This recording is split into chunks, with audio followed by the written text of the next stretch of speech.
আসসালামু আলাইকুম। আজ লন্ডন স্টুডিও থেকে আছি আমি মীর সাবির, আর ঢাকায় আমার সাথে রয়েছেন সুমাইয়া শিমু। চলুন শুরু করি আজকের গুরুত্বপূর্ণ সংবাদ।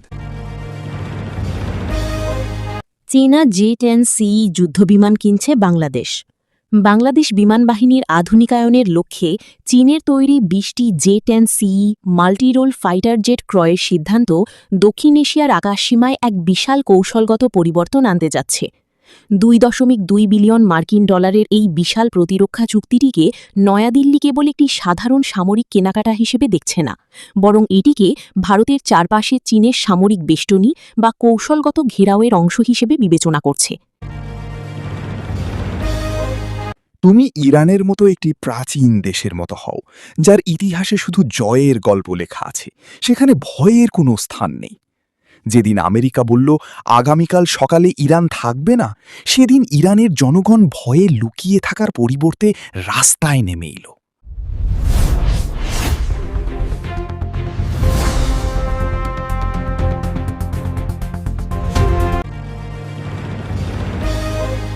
মার্কিন ভাইস প্রেসিডেন্টদের মধ্যে নিকট অতীতে জেডি ভ্যান্সের মতো বোধহয় আর কোনো ব্যক্তি এত শক্তভাবে ইসরায়েলের ওপর চপেটাঘাত করে নাই।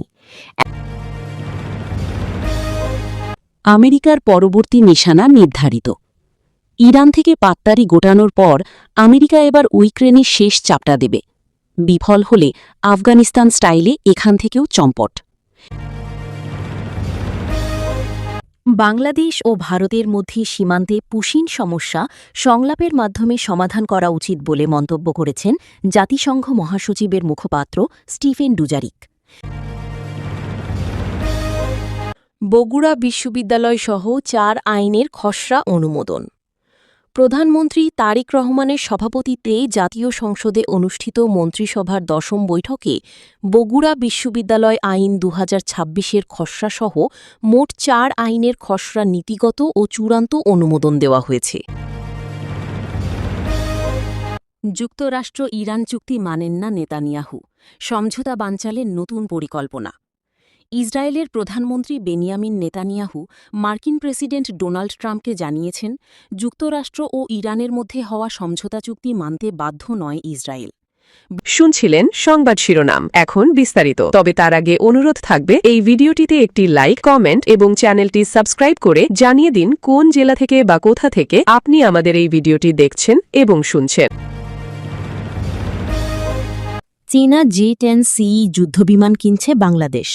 বাংলাদেশ বিমান বাহিনীর আধুনিকায়নের লক্ষ্যে চীনের তৈরি ২০টি J-10C মাল্টিরোল ফাইটার জেট ক্রয়ের সিদ্ধান্ত দক্ষিণ এশিয়ার আকাশসীমায় এক বিশাল কৌশলগত পরিবর্তন আনতে যাচ্ছে। ২.২ বিলিয়ন মার্কিন ডলারের এই বিশাল প্রতিরক্ষা চুক্তিটিকে নয়াদিল্লি কেবল একটি সাধারণ সামরিক কেনাকাটা হিসেবে দেখছে না, বরং এটিকে ভারতের চারপাশে চীনের সামরিক বেষ্টনী বা কৌশলগত ঘেরাওয়ের অংশ হিসেবে বিবেচনা করছে। এ নিয়ে বৃহস্পতিবার ১৮ জুন ডিফেন্স সিকিউরিটি এশিয়া একটি প্রতিবেদন প্রকাশ করেছে। ২০২৪ সালের আগস্টে শেখ হাসিনা সরকারের পতনের পর প্রধান উপদেষ্টা মোহাম্মদ ইউনূসের নেতৃত্বাধীন অন্তর্বর্তীকালীন সরকার এই যুদ্ধবিমান ক্রয়ের আলোচনাকে গতিশীল করে। পরবর্তীতে ২০২৬ সালের ফেব্রুয়ারির নির্বাচনের পর গঠিত বিএনপি নেতৃত্বাধীন সরকারও এই প্রতিরক্ষা নীতি সচল রেখেছে। এই চুক্তি ঢাকা ও বেইজিংয়ের সামরিক সম্পর্ককে এক অভূতপূর্ব উচ্চতায় নিয়ে যাচ্ছে, যা ভারতের পূর্ব সীমান্তে নতুন নিরাপত্তা সমীকরণ তৈরি করেছে। বাংলাদেশ বিমান বাহিনীর দীর্ঘমেয়াদী ফোর্সেস গোল 2030 এর অংশ হিসেবে এই চুক্তিটি করা হচ্ছে। বিমান বাহিনীর বর্তমান বহরে থাকা পুরনো F-7 এবং সীমিত সংখ্যক MiG-29 যুদ্ধবিমান পরিবর্তন করে আকাশসীমার সার্বভৌমত্ব রক্ষা ও সামুদ্রিক নিরাপত্তা জোরদার করতে এই আধুনিক ফাইটার জেটগুলো অপরিহার্য হয়ে পড়েছিল। প্রায় ২.২ বিলিয়ন মার্কিন ডলারের এই চুক্তিটির অর্থ আগামী ১০ বছরের সহজ কিস্তিতে পরিশোধ করা হবে। এর ফলে জাতীয় রাজস্বের ওপর তাৎক্ষণিক কোনো বড় চাপ ছাড়াই বাংলাদেশ তার সামরিক বাহিনীকে আধুনিক করার সুযোগ পাচ্ছে। ২০২৬ থেকে ২০২৭ সালের মধ্যে ফাইটার জেটগুলো বাংলাদেশে পৌঁছানোর কথা রয়েছে। এই প্যাকেজের আওতায় শুধু যুদ্ধবিমানই নয়, বরং লজিস্টিক্স, পাইলট ও ক্রু ট্রেনিং, দীর্ঘমেয়াদী রক্ষণাবেক্ষণ এবং উন্নত। তুমি ইরানের মতো একটি প্রাচীন দেশের মতো হও, যার ইতিহাসে শুধু জয়ের গল্প লেখা আছে, সেখানে ভয়ের কোনো স্থান নেই। যেদিন আমেরিকা বলল আগামীকাল সকালে ইরান থাকবে না, সেদিন ইরানের জনগণ ভয়ে লুকিয়ে থাকার পরিবর্তে রাস্তায় নেমে এল। এতগুলো শক্তিশালী রাষ্ট্র যাদের অর্থের কোনো শেষ নেই, তারা একজোট হয়েও পারল না। তুমি আমেরিকার মতো বন্ধু থেকে দূরে থাকো, যে নিজের সুবিধার জন্য তোমার হাত ছেড়ে দিতে দ্বিতীয়বার চিন্তা করবে না। তুমি ইসরায়েলের মতো হইও না, যে কিনা সুখী থাকতে ভূতে কিলায় প্রবাদের উদাহরণ হয়ে থাকবে। তুমি দরিদ্র আফ্রিকার দেশগুলোর মানুষের মতো হও, যারা সামান্য খাবারও একে অপরের সঙ্গে ভাগ করে খায়। তুমি গণ্ডমূর্খ ভারতীয়দের মতো হইও না, যারা গোবরমূত্র খায় আর নদীর জলে দুধ ঢালে। যুক্তরাষ্ট্রের প্রকাশিত মানচিত্রে কাশ্মীর পাকিস্তানের অংশ, ক্ষুব্ধ ভারত। যুক্তরাষ্ট্রের ইন্দো প্যাসিফিক কমান্ডের মানচিত্রে কাশ্মীর পাকিস্তানের অংশ হিসেবে উপস্থাপন করায় ভারতে তীব্র ক্ষোভের সৃষ্টি হয়েছে। মার্কিন নৌবাহিনীর সাম্প্রতিক এ মানচিত্র সংশোধন কূটনৈতিক মহলেও আলোড়ন সৃষ্টি করেছে। মার্কিন সামরিক কমান্ড ইন্দো প্যাসিফিক কমান্ড থেকে প্যাসিফিক কমান্ড নাম ব্যবহারে ফিরে যাওয়ার প্রেক্ষাপটে প্রকাশিত কিছু মানচিত্রে কাশ্মীরকে পাকিস্তানের অংশ হিসেবে দেখানো হয়েছে বলে দাবি করা হচ্ছে। এই মানচিত্রায়ন কাশ্মীর সংক্রান্ত দীর্ঘদিনের ভারতের দাবির সঙ্গে সাংঘর্ষিক। ইন্দো প্যাসিফিক কমান্ড থেকে প্যাসিফিক কমান্ডে ফিরে যাওয়াকে অনেকেই কেবল একটি নাম পরিবর্তন হিসেবে দেখছেন না। কাশ্মীরকে পাকিস্তানের অংশ হিসেবে দেখানো মানচিত্রগুলো কূটনৈতিক উত্তেজনা বাড়িয়ে তুলছে। এই মানচিত্রগত উপস্থাপনা নিয়ে ভারত অসন্তোষ প্রকাশ করেছে বলে উল্লেখ করা হচ্ছে। ভারত এই ঘটনাকে একটি কূটনৈতিক অবমাননা হিসেবে দেখছে, যা আঞ্চলিক ভূ-রাজনৈতিক উত্তেজনা আরও বাড়াতে পারে। কাশ্মীর অঞ্চলটি কয়েক দশক ধরে ভারত ও পাকিস্তানের মধ্যে বিরোধের কেন্দ্রবিন্দু। এই পদক্ষেপ অঞ্চলটি নিয়ে দুই দেশের চলমান বিরোধকে আরও তীব্র করতে পারে বলে ধারণা করা হচ্ছে। আন্তর্জাতিক পর্যবেক্ষকরা এখন যুক্তরাষ্ট্রের এই সিদ্ধান্তের পিছনের উদ্দেশ্য নিয়ে নজর রাখছেন। কিছু বিশ্লেষকের মতে এটি অঞ্চলের শক্তির ভারসাম্যে প্রভাব ফেলতে পারে। ইন্দো প্যাসিফিক অঞ্চলের সম্পর্কের উপর এর বিস্তৃত প্রভাব কী হবে তা এখনও স্পষ্ট নয়। কিছু সূত্রের মতে এই মানচিত্রগত সিদ্ধান্ত গভীরতর কৌশলগত পুনর্বিন্যাসের ইঙ্গিত বহন করতে পারে। এটি যুক্তরাষ্ট্রের নীতিগত পরিবর্তনের সংকেত নাকি কেবল একটি ত্রুটি, সে প্রশ্নও উঠছে। মার্কিন প্রতিরক্ষা বিভাগ থেকে আরও তথ্য বা ব্যাখ্যার অপেক্ষা করা হচ্ছে। এটি একটি বিকাশমান ঘটনা, যার সুদূর প্রসারী প্রভাব থাকতে পারে। দক্ষিণ এশিয়ার ভূ-রাজনৈতিক পরিস্থিতিতে জোট ও সম্পর্কের পরিবর্তন দেখা যেতে পারে। পর্যবেক্ষকরা সম্ভাব্য সরকারি বিবৃতি বা ব্যাখ্যার জন্য অপেক্ষা করছেন। এই পরিস্থিতি যুক্তরাষ্ট্রের আঞ্চলিক কৌশল ও নীতিমালা নিয়ে আরও গভীর পর্যালোচনার প্রয়োজনীয়তা সামনে এনেছে।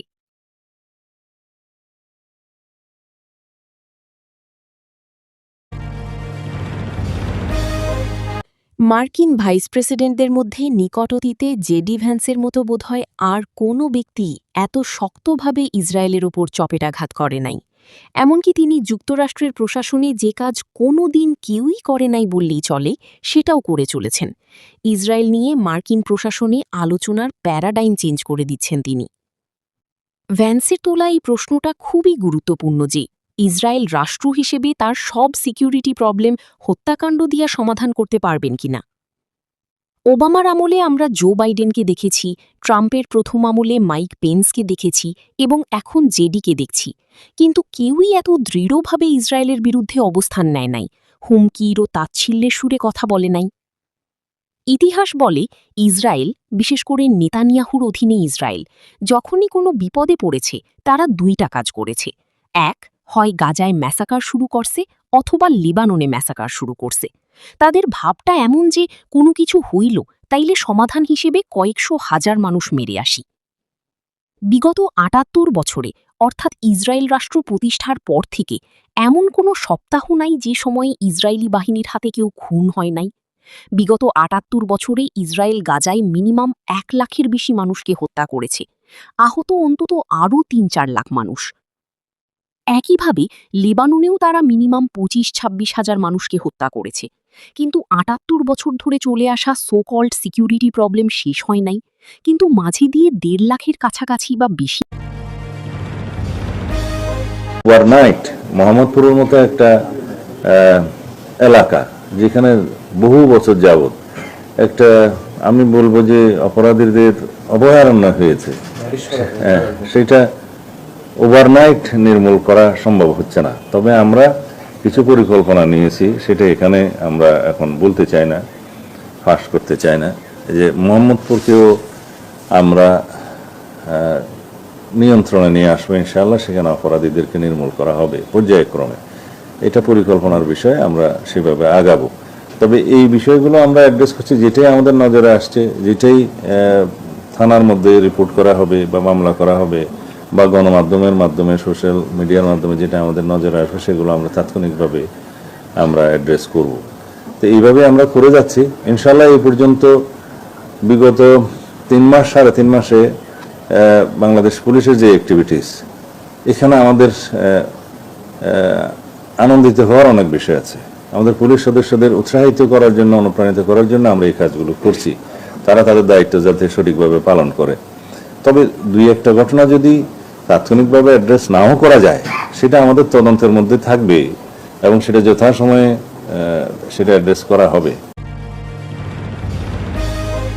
3 মাসের জন্য নিলেন, দেখা গেল 6 মাস। আচ্ছা গেল, তো এটা ঠিক রাখবেন। 2 নম্বর যে ম্যাটেরিয়ালস দেওয়ার কথা, কয় নম্বর ইট দেওয়ার কথা, তারপরে কি জাতের বালু দেওয়ার কথা, তারপরে কি জাতের রড দেওয়ার কথা, বা এই জাতীয় যে উপাদানগুলা ঠিক রাখেন। অনেকে কিন্তু এগুলাই দানিকানি করে, 10 টাকা কেজি জিনিস ওটা মানে খুঁজতে যে 5 টাকায় নিয়ে আসে, তাহলে 5 টাকা মারিয়ে দিল, এরকম করবেন না। ওনার এমপির কোন প্রকল্প লাগবে না, আচ্ছা, বুঝতে পারছেন কিনা? অন্যদের কাছে তো পার্সেন্টেজ লাগতো। জামাত ইসলামের কেউ 1 টাকা চাইছে আপনার কাছে, আর আগে টাকা দেন নাই? আগে টুকটাক সাথে লাগে আছে, ও চুপটা এখন বলছে না ঠিক মতো। এটা নেওয়াও হারাম, দেওয়াও হারাম। দিয়েছেন নাকি কোথাও কমিশন টমিশন? আর শেষ মতো যোগাযোগ রাখবেন আমাদের দায়িত্বশীলের সাথে, কাজ ঠিক মতো হচ্ছে কিনা, কোনো সমস্যা হচ্ছে কিনা। ঠিক আছে। বাংলাদেশ আর ওই আগের জায়গায় নাই যে বাংলাদেশ চাইলেই দখল করে ফেলা যাবে। এগুলো ভারতীয় প্রোপাগান্ডা। ভারত ছাড়া আমাদের চলবে না, এটাও একটা ভারতীয় প্রোপাগান্ডা। ভারত ছাড়া আমাদের চলে। কি হয়েছে? পেঁয়াজ দেয় নাই, আমরা পারি নাই? আমরা এই ইন্টারিম গভর্নমেন্ট ক্ষমতায় আসার পর আমরা ভারত ছাড়া চলি নাই? কি হয়েছে? আপনি সিনা টান করে দাঁড়ান। পূর্ব বাংলার হিন্দুদের জন্য 20% আসন সংরক্ষণ থাকবে। উচ্চশিক্ষা এবং কারিগরি এবং বিদেশি শিক্ষার ক্ষেত্রে 30% আসন সংখ্যালঘুদের জন্য সংরক্ষণ থাকবে এবং হিন্দু ছাত্রদের জন্য উপবৃত্তি দেওয়া হবে। এইরকম একটা চুক্তি মুসলিম লীগের সঙ্গে করে, যে কারণে বৃহত্তর ফরিদপুর, খুলনা, যশোর সহ এবং সিলেট ভারতে না হয় তারা পাকিস্তানের সঙ্গে যুক্ত হলো, যে আমরা এই অঞ্চলের হিন্দুরা আমরা নিজেদের উন্নয়ন করতে চাই, মুসলিমদের সঙ্গে মিলেমিশে থাকতে চাই, এই অজুহাতে। কিন্তু প্রিয় সাংবাদিক বন্ধুগণ, অবিভক্ত ভারতের সংখ্যালঘু মুসলিমদের দাবির প্রেক্ষাপটে 1909 সালে মার্লি মিন্টো শাসন সংস্কারে মুসলমানদের জন্য পৃথক নির্বাচন ব্যবস্থার সুপারিশ করা হয়েছিল। 1916 সালে মন্টেগু চেমসফোর্ড সংস্কারেও মুসলিম সম্প্রদায়ে এই অধিকারকে স্বীকার করে নেওয়া হয়। 1919 সালের ভারত শাসন আইন এবং 1935 সালের ভারত শাসন সংস্কার আইনে পৃথক নির্বাচন ব্যবস্থায় মুসলিমরা তাদের প্রতিনিধি নির্বাচন করে। 1947 সালে ভারত ভাগ হওয়ার পরেও পাকিস্তানের পৃথক নির্বাচন ব্যবস্থা বহাল থাকে। 1935 সালের ভারত শাসন আইনের ভিত্তিতে 1954 সালে পাকিস্তানে বিধানসভা নির্বাচন হয়। পৃথক নির্বাচনের ব্যবস্থায় পাকিস্তানের প্রাদেশিক পরিষদে 309টি আসনের মধ্যে সংখ্যালঘু সম্প্রদায় 72টি আসন, তার মধ্যে হিন্দু হচ্ছে 69, 2 জন বৌদ্ধ এবং 1 জন খ্রিস্টান আসন লাভ করে। কিন্তু আওয়ামী লীগ হিন্দুদেরকে পার্লামেন্ট থেকে সরিয়ে দেওয়ার কৌশল হিসেবে হোসেন শহীদ সোহরাওয়ার্দীর উদ্যোগে 1955 সালের 23 অক্টোবর কাউন্সিল অধিবেশনে হোসেন শহীদ সোহরাওয়ার্দীর প্রস্তাবে এবং সর্বসম্মতিক্রমে সংগঠনটির নাম পরিবর্তিত হয়ে আওয়ামী লীগ করা হয়। আওয়ামী লীগের প্রচেষ্টাতে পূর্ব পাকিস্তান বিধানসভায় যুক্ত নির্বাচন ব্যবস্থা গৃহীত হয়। 1962 এবং 1964 সালের নির্বাচনে মাত্র 3 জন হিন্দু নির্বাচিত হয়। 1972 থেকে 3 জনে নেমে আসে। অতঃপর স্বাধীনতার ডাক আসে। হিন্দু সম্প্রদায় পাকিস্তানের বঞ্চনা থেকে বাঁচতে একচাটিয়া আওয়ামী লীগকে ভোট দেয়। ফলে পাকিস্তানিদের রোষানলে পড়ে 1 কোটিরও বেশি হিন্দু ভারতে আশ্রয় নিতে বাধ্য হয়। স্বাধীনতার যুদ্ধে যারা খুন হয় তার বেশিরভাগ ছিল হিন্দু। দেশান্তরিতের মধ্যে 100% ছিল হিন্দু।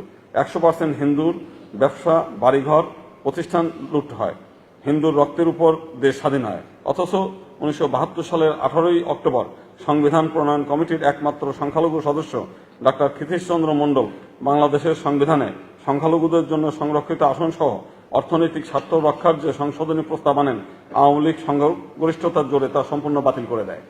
প্রিয় সাংবাদিক বন্ধুগণ, 1954 সাল থেকে বাংলাদেশের হিন্দু সম্প্রদায়কে আওয়ামী লীগ হিন্দু সম্প্রদায়কে রাজনৈতিক পুঁজি হিসেবে ব্যবহার করছে। হিন্দু সম্প্রদায়ের উন্নয়নে আওয়ামী লীগের কোনো অবদান নাই। স্বাধীনতার পর থেকেই বিভিন্ন সময় বিভিন্ন অজুহাতে হিন্দুদের উপর ব্যাপকভাবে হামলা হয়েছে, কোনো বিচার হয় নাই।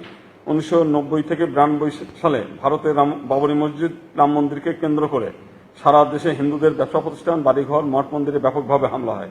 ঢাকেশ্বরী মন্দির সহ ঢাকা, চট্টগ্রামের বেশিরভাগ মন্দির ও ব্যবসা প্রতিষ্ঠানে হামলা ও অগ্নিসংযোগ হয়।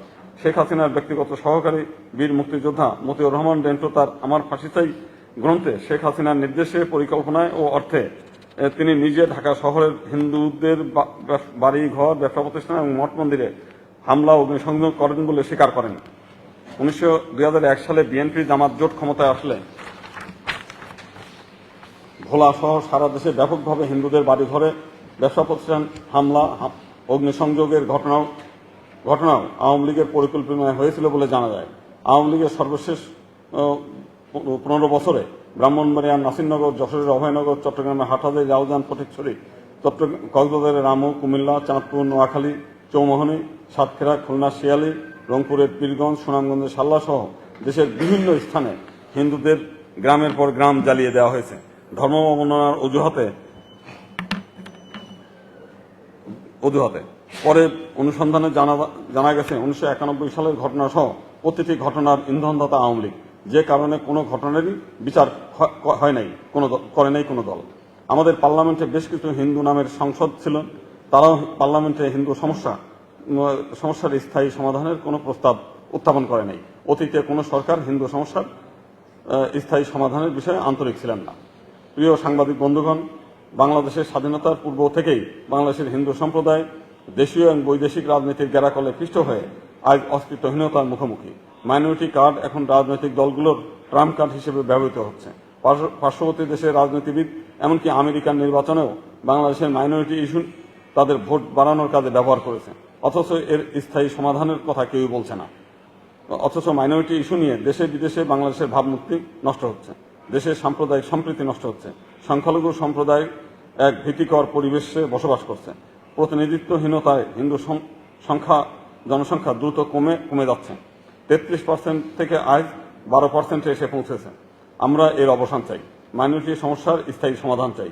সংখ্যালঘু সমস্যার স্থায়ী সমাধানকল্পে সংখ্যালঘু সম্প্রদায়ের সত্যিকার প্রতিনিধিত্ব নিশ্চিত করতে, সাম্প্রদায়িক সম্প্রীতি উজ্জ্বল করতে এবং বহির্বিশ্বে বাংলাদেশের সুনাম এবং মর্যাদা সমুন্নত করতে জাতীয় সংসদ সহ সর্বক্ষেত্রে সংখ্যালঘু সম্প্রদায়ের জন্য সংরক্ষিত আসন এবং পৃথক নির্বাচন ব্যবস্থা পুনর্বাস্তবায়নের জোর দাবি জানাচ্ছে বাংলাদেশের সংখ্যালঘু সম্প্রদায়।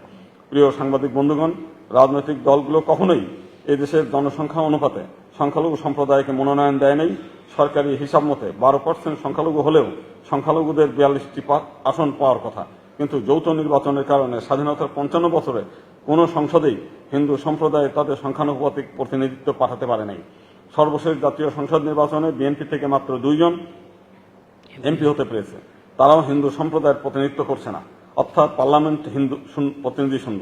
সেজন্য বিএনপি ঘোষিত রেইনবো সরকার গড়তে, সকল সম্প্রদায়ের প্রতিনিধিত্ব নিশ্চিত করতে জাতীয় সংসদ সহ সর্বক্ষেত্রে সংরক্ষিত আসন এবং পৃথক নির্বাচন ব্যবস্থা পুনঃপ্রতিষ্ঠা করতে চলমান সংসদ অধিবেশনে বিল উত্থাপন করতে হবে।